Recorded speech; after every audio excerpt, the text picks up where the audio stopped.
Mas a pergunta que eu quero te fazer, Gabriel, agora, pra você, e depois eu quero que o Eduardo responda também. O que é um cristão de verdade pra você?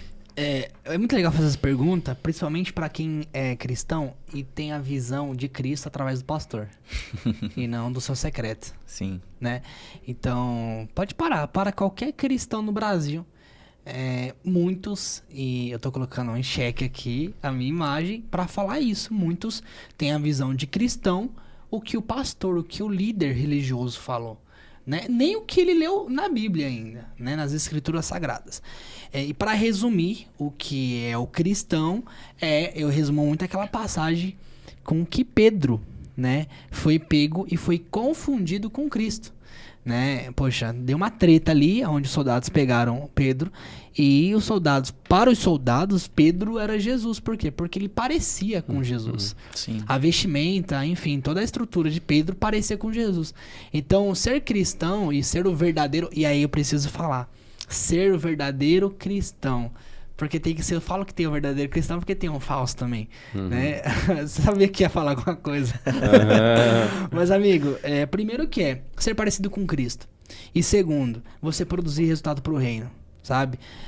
Alguém pode falar assim, Gabriel, hoje é fácil pra você porque você vive e transpira o influência cristão, porque é cristão, tal.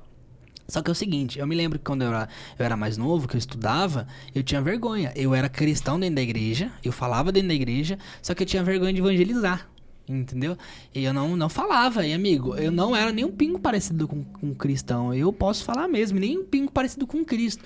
Por quê? Porque eu era novo, eu tinha... Primeiro que a necessidade de aprovação. Segundo, a vontade era ser o popular da escola. E não ser o cristão da escola. Sabe? E assim, eu conto esse testemunho hoje livre porque tem muitas pessoas, tem muitos jovens assim. Entende? Que tem essa questão, que ama ser cristão. Primeiro porque sabe, porque o pastor ouviu. E segundo, não quer ser fora da igreja. E na verdade, ser cristão não tem nada a ver. E eu falo por mim, cara. Eu vi muito isso na minha vida. Que eu olhava um padrão de vida e eu encontrei a Cristo.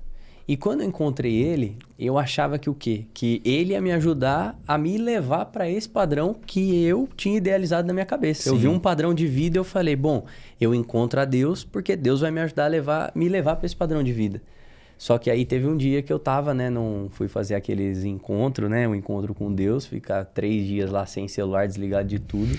Na primeira noite que eu fui dormir lá no sítio lá, o Espírito Santo fala assim pra mim, até hoje você buscou Deus como uma ferramenta de desenvolvimento pessoal. E aí eu falei, putz, mano, aquilo foi uma pancada, assim, ó, no meu peito. E eu falei assim, cara, então me mostra quem você é. E aí é quando a gente quebra esse padrão, que é o que você fala aqui, de produzir fruto para o reino. A gente entende o que é produzir fruto para o reino quando a gente entende que Jesus não é só uma ferramenta de desenvolvimento pessoal, que é muito pregado isso hoje, né? Sim, nem da igreja. E embutido muito... Hoje, eu tô inserido dentro do desenvolvimento pessoal, é o que eu faço, a inteligência emocional, mas, cara, é o que eu falo no começo de todo treinamento e toda mentoria. O Eduardo é meu aluno, o Eduardo sabe. Primeira mentoria, cara, eu não vou colocar nada dentro de você. A gente só vai tirar aquilo que foi colocado de errado.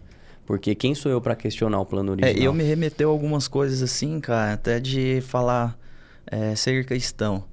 Cara, eu acho que é muito mais você viver de verdade aquilo que você pega, ou aquilo que, tipo, pelos frutos seus. Não simplesmente falar, eu sou bom, eu sou isso, eu sou aquilo, mas na sua vida, com seus pais, com seus irmãos, com a sua mulher, com sua esposa, enfim... você não está vivendo aquilo. Eu nasci, né, num lar cristão também, né? Então, eu até me afastei muito de Cristo por conta disso, porque eu via muito Cristo como... Falei, nossa, mas ele é tão bonito dentro da igreja. O Deus religioso, né? Ele é tão bonito dentro da igreja e dentro, assim, às vezes, de ambiente até familiar, não via.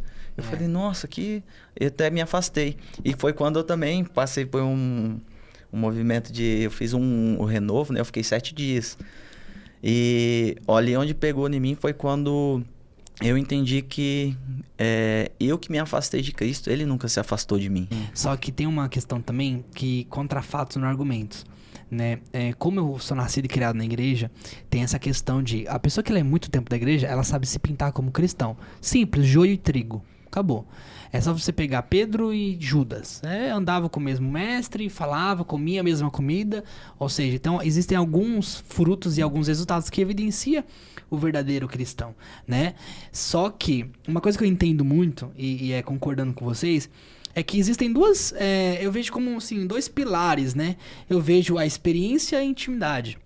O que nós estamos fazendo aqui, o que estávamos fazendo ontem, era uma experiência cristã. Então, assim, nós temos o costume aqui no Influência Cristão de se reunir sempre, bater um papo, e conversar, e comer pizza, e comer muitas esfirras, que a gente sabe fazer, né? E isso é uma experiência cristã que nós temos. Dentro da igreja, fora da igreja, na praça, na rua, na escola, o Influência Cristão é isso, né? Então, nós promovemos muita experiência e iremos promover muito mais experiências, seja na imersão e em tudo que a gente for fazer. Só que o que vai determinar mais ainda, evidenciar mais ainda do cristão, além da experiência, é a intimidade que ele tem com Deus. Intimidade, a gente tá falando de secreto. Intimidade não é você segunda, terça e quarta na igreja, né? Isso é uma rotina que você faz e se tá tudo certo pra você, amém, né? Intimidade com Deus. Mas se é só isso, tem que começar a incomodar, né? Você tá doido, pelo amor de Deus. Tem que subir de nível. Sim. Mas a gente vai falar um pouco sobre isso. Então, eu vejo essa questão de intimidade com Deus, de secreto. Gabriel, onde você aprendeu sobre intimidade secreta com Deus? Eu aprendi na cruz. A cruz, pra mim, é um lance muito sobre intimidade secreta.